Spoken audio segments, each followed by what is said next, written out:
Do you ever wish that it was still the 1990s? I know that I do. The 1990s was like almost like the zenith of humanity when you look at it in certain ways. It was a time of economic prosperity, but also a time of technological advancement. You had the internet being developed, and they simulated the 1990s in The Matrix because it was known to be the peak of humanity before it all collapsed. And as many people will tell you today, we're kind of on a downward spiral in this world from our peak. But the 1990s was also responsible for creating some of the best cars that we've ever seen and potentially ever will see, depending on what you believe makes a good car.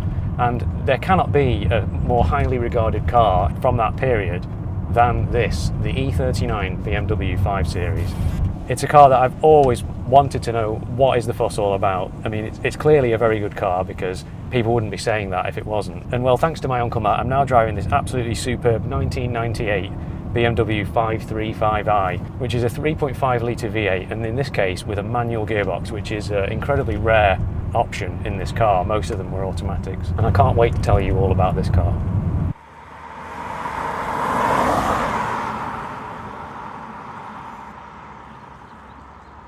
So what are my first impressions behind the wheel of this thing? Well, they're good. It's I can really see right from the off what people are talking about. It's an incredibly well-built car in how it feels both externally and internally.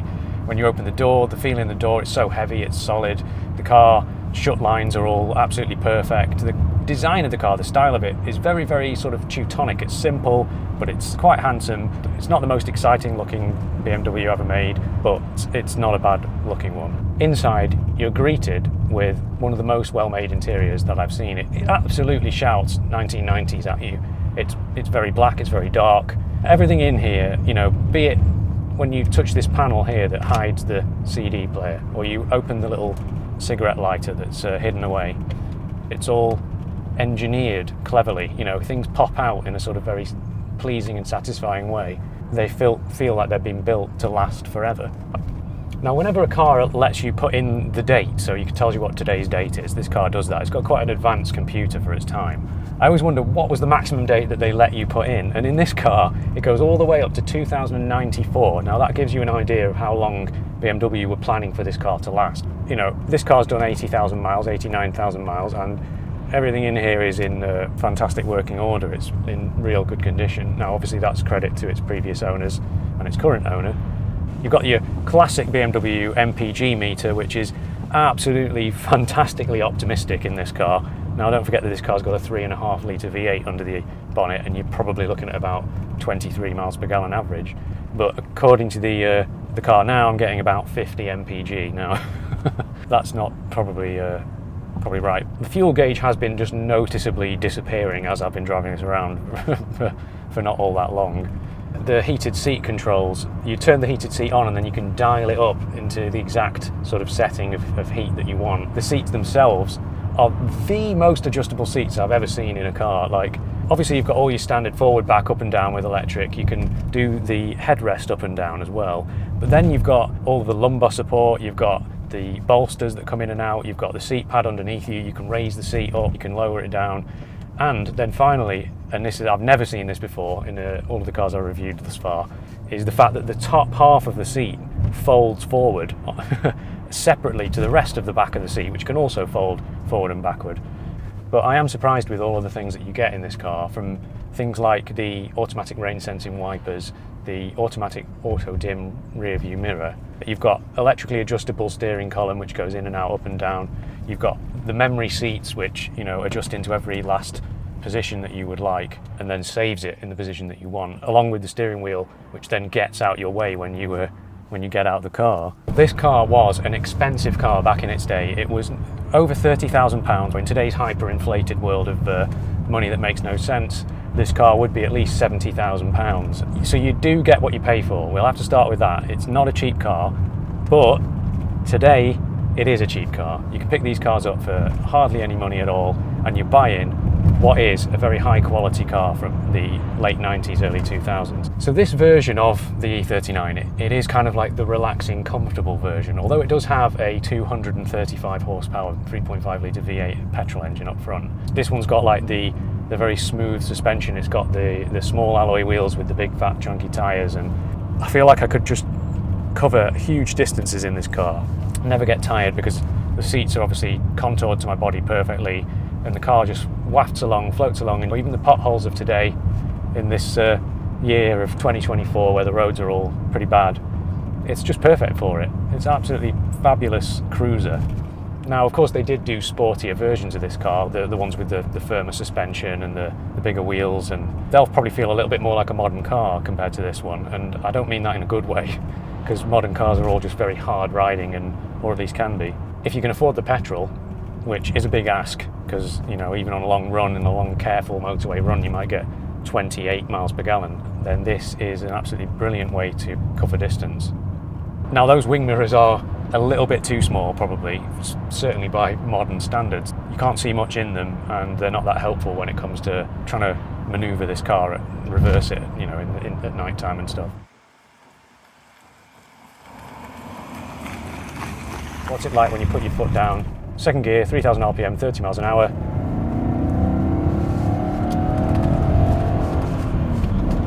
Oh yes! It's a good engine because it's clearly got that low down torque. You don't need to drive it like that. Most of the time you can just kind of like ride the torque curve and keep the RPM low, and the engine's just not stressed. It's easy. It comfortably drives along very quietly. But then of course when you put your foot down, it really does pick up, and it kicks in, and you can feel those 235 horses. And it sounds nice, but it's actually, you know, a pretty quiet engine. It's designed to be a luxurious car, and it's uncouth to have a car that's noisy, isn't it, when a car's supposed to be a comfortable cruiser.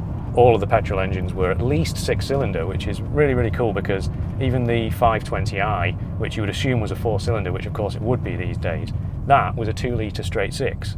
Because this was the 90s, obviously diesel was starting to make a bit of headway, wasn't it? People were starting to realise that economy was important, and they did have a variety of diesel engines in this car, but most of them were not, by today's standards, very economical, and they were not particularly powerful. The best of the bunch was the 530D, which kind of was quite a modern engine. It's 3-litre, you got a pretty decent amount of power, and you also got 40 miles per gallon, which, you know, compared to any of the petrol engines was really good. This car is lovely to drive. Obviously it's a BMW.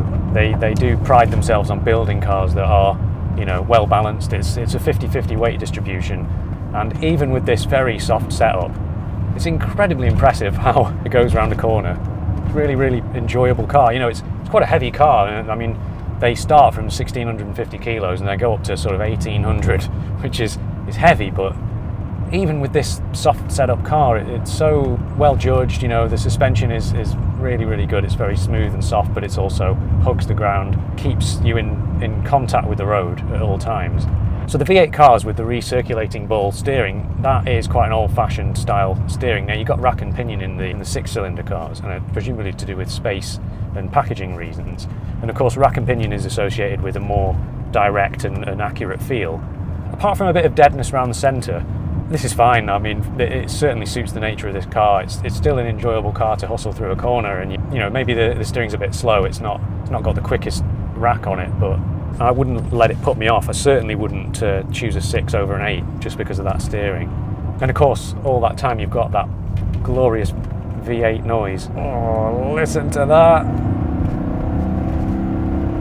Oh yeah, I can't tire of that. It's not the absolute fastest car ever driven. I think the 0 to 60 is in the 7 sort of second arena, but of course, if you wanted a bit more power, there was the 540 with the 4-litre V8, and then of course there was the M5. That had 400 horsepower, which was actually more than the Ferrari 355, which was the contemporary Ferrari that you could buy at that time. So as I say, this car is quite a rare one because it's got the manual gearbox. Now, even then in the 90s, most of these luxury saloon cars, they were automatic. It was what most people wanted. They wanted a fuss-free life of cruising along, but there is something rather nice about a manual gearbox coupled with a huge V8 engine, isn't it? You're in control. I'm taming this beast. You know, when I put my foot down, I choose when to change that engine RPM. It's a weird one because the manual gearbox has got quite a long throw on it, not a sporty feeling gearbox. What's funny is the clutch is the opposite, because my Uncle Matt has replaced the clutch himself in the last few weeks. It's got a very, very quick bite. It's got a very, very sort of springy feel to it,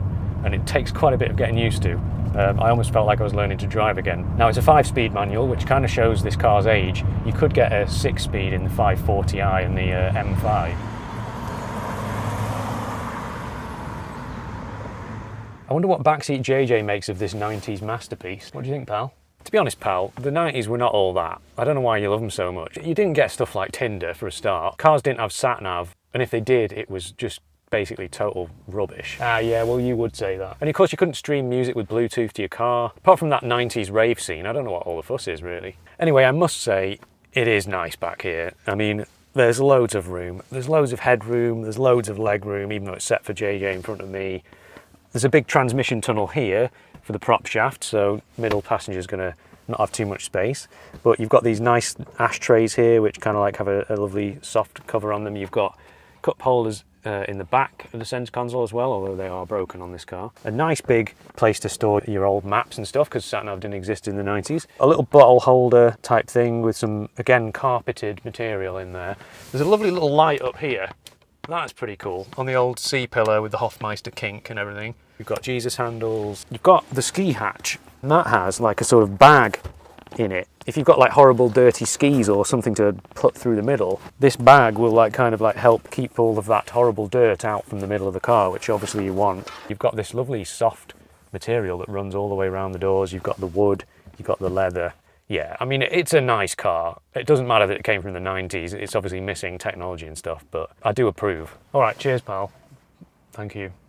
So does this car live up to all that high praise that it's received over the years? You know, that it's one of the best cars of the 90s, that it's one of the best cars ever made? Well, I can certainly see the argument for it. It's certainly one of the best cars to come out of the 90s, you know, based on what technology was available then and what they could do with cars.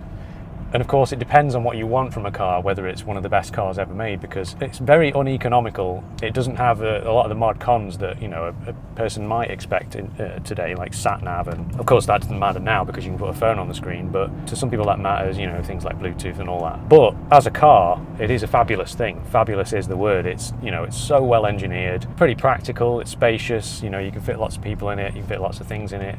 It's very, very comfortable long distance. It's an excellent cruiser. It's powerful. It handles well. Yeah, so I've really enjoyed driving this car today, and you know, a massive thank you to my Uncle Matt for lending it to me. If you want to see a video on the E39 3 Series, which was the, you know, the smaller car that BMW did at this time, and also a nice car, worth clicking on that video up there. And yeah, thank you very much for watching, and I'll see you in the next video.